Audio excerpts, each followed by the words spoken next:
In February of 2022, the Russian military rolled across the border of eastern Ukraine. And then for the next year and a half, the American media and political establishment spent, what's fair to say, a disproportionate amount of time talking about Ukraine and America's obligation to support Ukraine and pay for Ukraine's military and its government, and of course support it morally, and above all to hate Russia. And most Americans obeyed. Politicians wore Ukrainian flags on their lapels.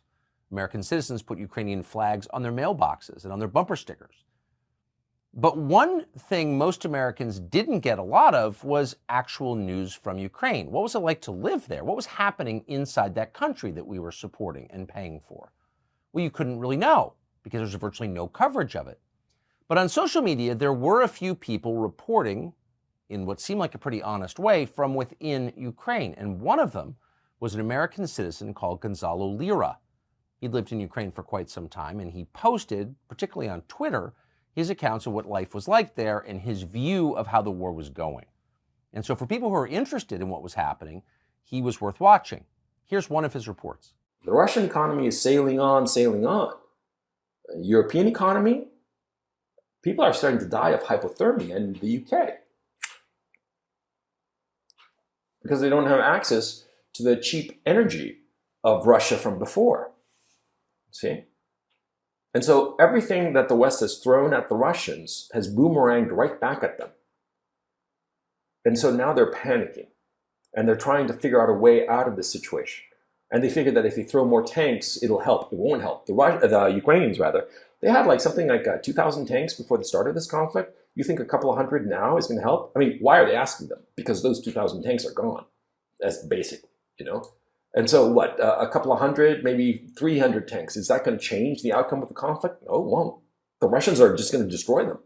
In the West, all of the propaganda has said that Zelensky is a hero, a Winston Churchill figure, and the Kiev regime are just angels and stuff like that. No, they're bloodthirsty murderers, the Kiev regime. I'm telling you right now. So he made a couple of points. One, Russia is not losing the war with Ukraine. Russia is winning. Two, the Russian economy, despite the sanctions from the United States and Western Europe, and despite the war, has not been destroyed. The Russian economy is actually fine, and in some ways it's improving. It's becoming more independent, more commodities-based, and that's an advantage for a country with a lot of commodities like Russia. Meanwhile, the U.S. economy and U.S. military power has suffered as a result of the war. Now, Lira, to the extent that people responded to him in this country, in our media, was denounced as a Russian puppet and a liar and a propagandist. But in fact, now we can admit he was right. What you just heard was true, factually true. Russia is not losing the war in Ukraine. Russia is winning. Russia's economy is fine. Ours is not. So what happened to Gonzalo Lira? Well, for posting that video and others like it, he was arrested by the government of Ukraine, the one that we pay for, the supposed democracy that we support for moral reasons against the autocracy of Russia. He was arrested, and then he was let out, and then he tried to leave the country. He tried to leave Ukraine. Here's a video, his last video. This is Gonzalo Lira. I will definitely be sent to a prison labor camp where I will most certainly die. And so I decided that the smart thing was take my chances in terms of getting across the border. Right now, I'm maybe 5 kilometers away from the border with Hungary. Over the last 2 days, I rode my bike just about 1,300 kilometers from Kharkov all the way here to the border. And my intention is to cross the border, get to Hungary, and in Hungary, I'm going to ask for political asylum. So either I will cross the border into Hungary in the next couple of hours, or I will be arrested again, and God knows what will happen to me. He never made it. 5 miles from the Hungarian border, 5 kilometers rather, from the Hungarian border, he was arrested. Gonzalo Lira remains in prison tonight, a political prisoner in a country that we were told was free, a country whose government we are still paying for. The Biden State Department is uninterested in the fate of this American citizen. In fact, of course, they support his imprisonment, and no one in the national media seems interested in his fate whatsoever. So we thought it would be worth speaking to his father, Gonzalo Lira Sr., who joins us now from Chile. Mr. Lira, thanks so much for joining us. Have you heard from your son? Do you know where he is? And do you know how he's doing? Thank you, Tucker, Thank you. for the opportunity of saying what is going on with my son, Gonzalo. Today will mark the 7th full month that he's been arrested in Ukraine. He has not gone into trial. He's awaiting trial. He was appointed a court attorney that doesn't speak English. He's an Ukrainian attorney. Insofar as the U.S. Embassy, they haven't done a thing. Neither I nor his sister living in the USA, and I'm reading because I don't want to lose anything, neither I nor his sister living in the USA have been able to communicate with Gonzalo. He's incommunicado. The U.S. Embassy has not answered our inquiries. The embassy in Kyiv never offered a defense attorney, never visited him, except for the first time, his court appointment last November 8th. The embassy has just burned out Gonzalo. An American citizen by birth is in jail because he was exercising his right of freedom of speech. His defense, as I said before, is in the hands of a court appointment Ukrainian attorney that doesn't speak any English. The USA government, with its silence in the face of this scandalous incident, suggests a degree of complicity, or at least tacit approval of Gonzalo's arrest, since nothing else convincingly explains the conspicuous lack of response. Let me just read further, if I may, Tucker. I hope you will. Gonzalo was arrested last year on April the 15th, Good Friday, till the next Friday, 22nd, for that full week, without any charges. He was simply detained.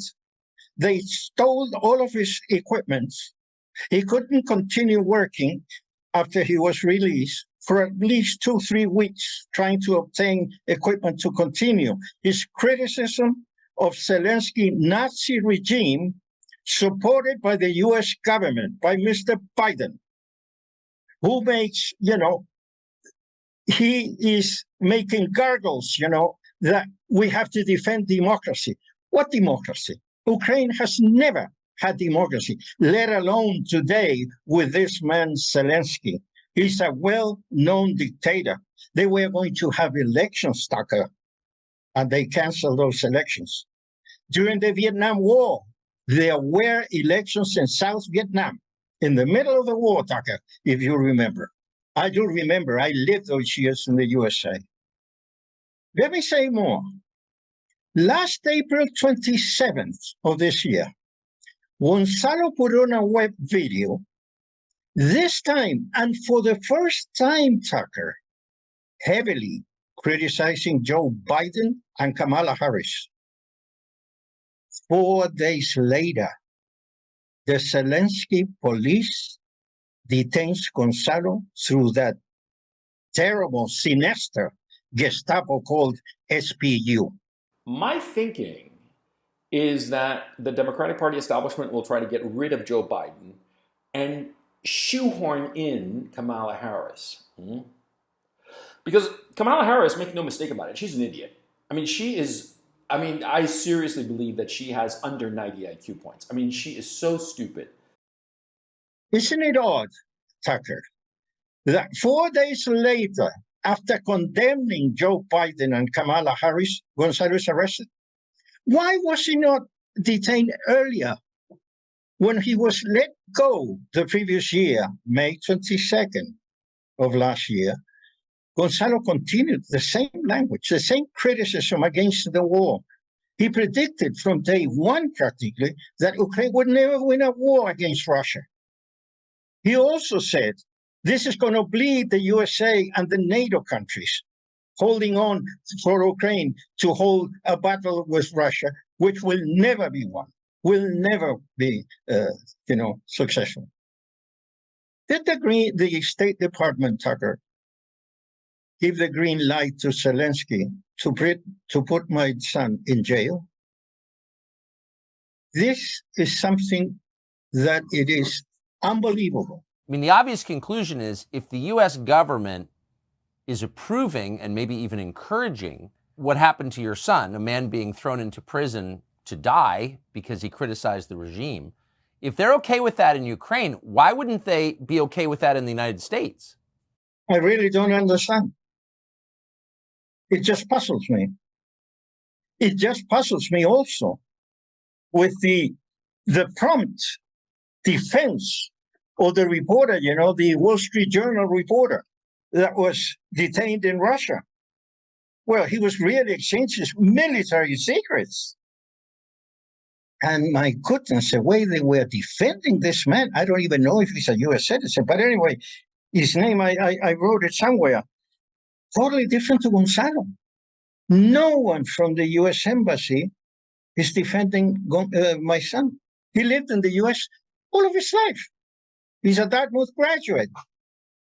I mean, he lived in the USA. He has, published Counterparts, one of these, books. He's been writing also. He's a writer. And the US hasn't done anything. I cannot understand. If we're going to protect democracy in the world, let's start by taking out that puppet called Zelensky and let Congress in the USA, for crying out loud, once and for all, impeach this man. He cannot continue. The US is sliding down every day, Tucker. The Chinese are winning us. I mean, what kind of foreign policy are we getting into? The worst of it all is that either they don't know history, because there are a bunch of ignorance in the White House, or they don't know. I mean, Gorbachev with Bush Sr., with President George Bush Sr., Gorbachev proposed him. We are going to dissolve the Soviet Union as such, and with it, we'll dissolve the Warsaw Pact, which was our response to NATO. But give me assurance that the countries that today belong to the Soviet Union and will be independent countries will not go into NATO.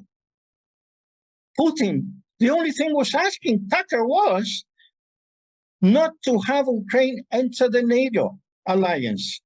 He didn't want to be surrounded by NATO countries, just like John Kennedy didn't want the USA to have missiles, for crying out loud, in Cuba. Putin was doing the same. The big question is, what if Ukraine had complied of not going into NATO force, alliance? Nothing would have happened. There wouldn't have been a Russian invasion. Like you said before, the US is bleeding money, but it is costing a fortune. It's costing the military. It's costing more day by day. The whole population is getting involved now in the USA. There are constant protests now that we have the other problem with Israel. Where are we going to? When are we going to be the great nation we were?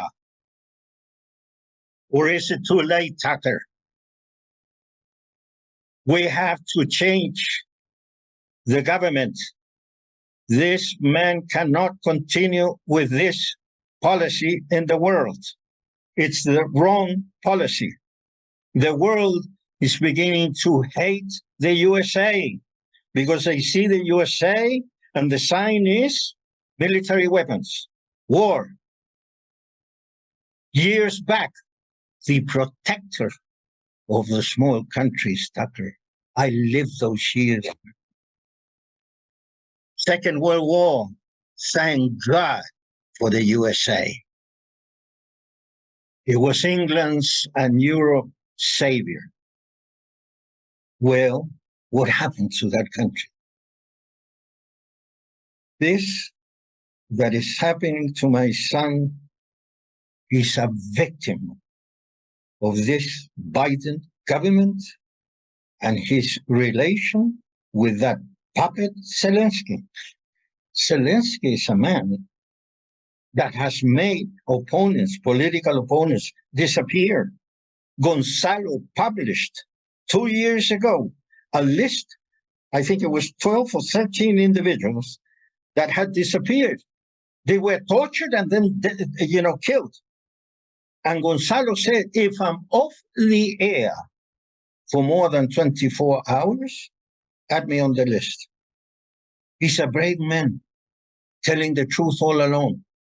From day one, he predicted what would happen, that Ukraine would never win a war with Russia, and that the USA and NATO countries would bleed with armaments. I mean, would support them to kingdom come.